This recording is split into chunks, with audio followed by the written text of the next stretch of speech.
Ibihe byiza kuri mwe mwese mukomeje gukurikira KTV Skills muri ka kanya kacu ka none, aho tugiye kumenyera hamwe amakuru yiriwe acaracara ku mbuga zose nkoranyambaga zose zo mu Rwanda. Turabagezaho inkuru aho mu karere ka Nyagatare umugabo yapfuye azira kujya muri wesi cyangwa se toilet agiye gukuramo ibyangombwa, hanyuma akaza kuhasiga ubuzima. Turabagezaho kandi iby'impanuka yabereye mu karere ka Kamonyi. Turabagezaho kandi muri Kenya umukecuru w'imyaka 90 akaba yahaye permission cyangwa se yemereye umugabo we ku myaka 95 kuba yashaka undi mugore ko ntacyo byamutwara. Turabagezaho kandi umumeya muri Rulindo wategetswe gusubiza gitifu yirukanye mu nshingano ze. Hamwe n'izindi nkuru zose urazisanga hano, ukora subscribe, likes, ubundi nze twinjirane muri aya makuru. Katuyahere hano, umugabo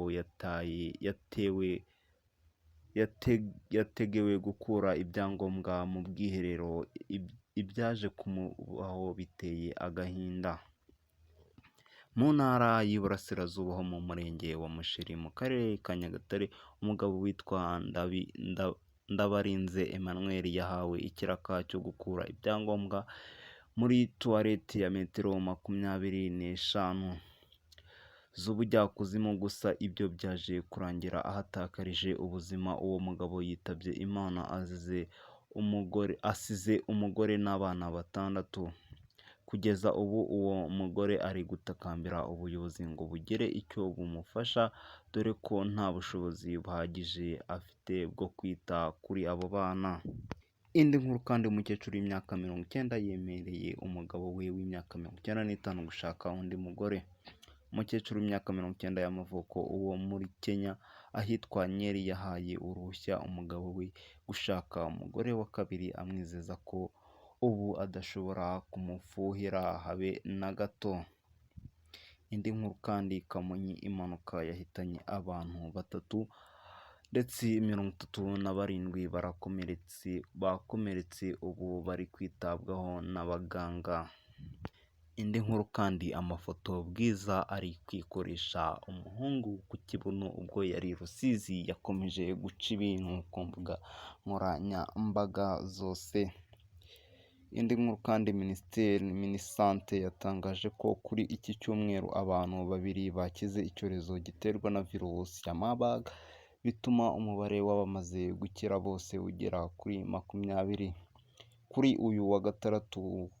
Kuri uyu munsi kandi ntawe iki cyorezo cyishe cyangwa se ngo acyandure, gusa abo kimaze kwica bose ni 14, abakiri kuvurwa ni 27. Umubare w'abamaze kwandura iki cyorezo bose hamwe ni 61. Andi makuru kandi, Meya Mukanyigira yategetswe gusubiza mu mirimo gitifu yirukanye. Komisiyo y'igihugu ishinzwe abakozi ba leta NPSC yandikiye ibaruwa umuyobozi w'akarere ka Rulindo Mukanyirigira Judith imusaba gukuraho icyemezo cyo kwirukana umuyobozi witwa Ndagijimana Frodoir ku mwanya w'umunyamabanga nshingwabikorwa w'umurenge wa Mbogo.